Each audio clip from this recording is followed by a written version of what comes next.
আজ থেকে প্রায় 3 মাস আগে মা আমাদের ছেড়ে চলে গেছে। আজকে ডিসেম্বরের এই লাস্ট চলছে আর মা চলে গেছে সেপ্টেম্বরের 12 তারিখে। তারও 3 মাস আগে আমরা মাকে চেক আপ করাই, ডাক্তারের পরামর্শে মাকে এপিএনএসসি করিয়েছিলাম। এবার নেগেটিভ এসেছিল, তারপরেও আমরা মেডিকেলে ভর্তি করি মাকে। মেডিকেলে ভর্তি করানোর পর মা তাও আবার রিপোর্ট করানো হয়েছিল মাকে এপিএনএসসি, সেখানেও নেগেটিভ এসেছিল। কিন্তু দিনের দিন মা অসুস্থ হয়েই পড়েছে।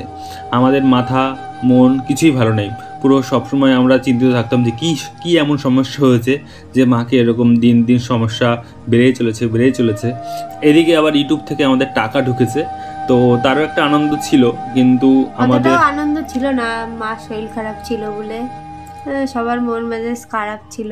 তাও এসছি যে না, মার নামেও একটা পুজো দেওয়া হয়ে যাক। আর বলেছিলাম যে ইউটিউবের টাকা পেলে আমরা ফার্স্ট টাকা পেলে আমরা পুজো দেবো, সেই হিসাবে আমরা সময় আমরা আসলাম পুজো দিতে। আর তাও মন মানসিকতা অত ভালো নেই আমাদের, কারণ মা এত বড় একটা সমস্যায় পড়েছে। বুঝতেও পারিনি যে এতটা দূর হবে, মা আমাদের ছেড়ে চলে যাবে। হ্যাঁ, আমরা ভাবতেও পারিনি যে মা আমাদের ছেড়ে চলে যাবে। একটা বড় একটা সমস্যা, যেটা একটা মারাত্মক রোগ, ক্যান্সার হয়েছিল মার। আমরা প্রথম জানতেই পারিনি যে এত বড় একটা সমস্যার মধ্যে মা রয়েছে। দিন দিন যাচ্ছে, অসুস্থ হয়েই পড়েছে। কিন্তু আমরা অবশেষে কি করলাম, এই যে ভিডিওটা তোমরা দেখছো, এর কিছুদিন পর 1 সপ্তাহ 2 সপ্তাহ পর হঠাৎ করে মাকে আবার রিপোর্ট করানো হলো। আমরা মেডিকেল থেকেই আবার রিপোর্ট করেছি যে কী একটা সমস্যা হয়েছে যার জন্য মার এই সমস্যা বেড়েই চলেছে।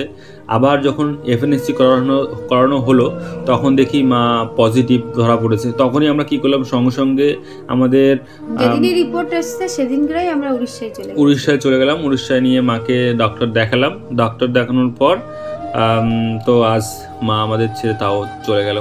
এই জন্য আমাদের ভিডিও করা বন্ধ হয়ে গেছে। অনেকদিন ধরেই ভিডিও আমরা করছি না, মন মানসিকতা ভালো নেই, মাকে হারিয়ে ফেলেছি আমরা। তোমরা হয়তো দেখেছো, পোস্ট করেছিলাম যে একটা শর্ট, যে মা আমাদের মধ্যে আর নেই। সবাই যেন ভগবানের কাছে একটু প্রার্থনা করো যে মা যেখানেই রয়েছে সেখানেই যেন ভালো থাকে।